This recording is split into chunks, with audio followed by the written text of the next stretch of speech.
mo na rin. Tayo po ay mananalangin. Pag-pray natin si Natalie Joy. Let's pray.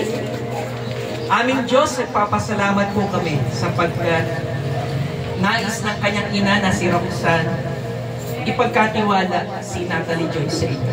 At naririto po ako bilang inyong lingkod, bilang inyong alagad, ay ipinapataw ko sa kay Natalie Joy ang inyong pong pagpapala.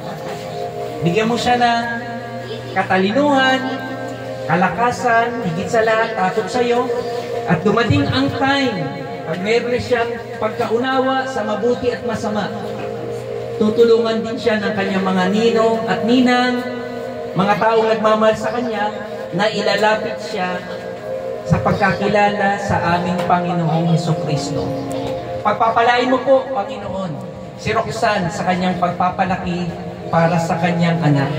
Nais ko rin po ilapit sa inyo ang mga napiling mga ninong at ninang na tatayong pangalawang magulang para kay Natalie Joy.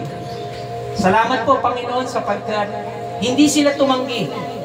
Gampanan ng isang tungkulin para sa kanilang inaanak na si Natalie Joy. At dalangin ko po, Panginoon, itong mga ninong at ninang, tutulungan niyo rin sila at pagpapalain po ang kanilang mga buhay at maging mabuting halimbawa sila para sa batang ito.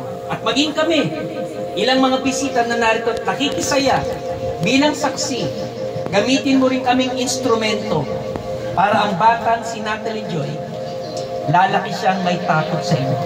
Salamat po, Panginoon, sa simpleng okasyon na ito. Ikaw ang aming itinatangi dahil nasa inyo ang kapamalaan, nasa inyo rin ang kapangyarihan para ang lahat ng ito ay tunay na mangyari. Maraming salamat din po sa magandang okasyon, sa mga pagkain kung saan pinagpala mo ang dakilang araw na ito. Sa inyo po namin, minsan pa ipinagkakatiwala si Natalie Joy. Hawakan mo siya, Panginoon, at ingatan mo siya. 10 ng kanyang mga nagmamahal sa kanya, ang kanyang magulang, maging ang kanyang mga ninong at ninang at kami na mga bisita.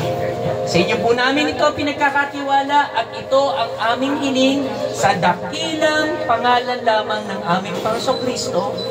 Amen. Amen. Amen. Bless you. Maraming salamat po.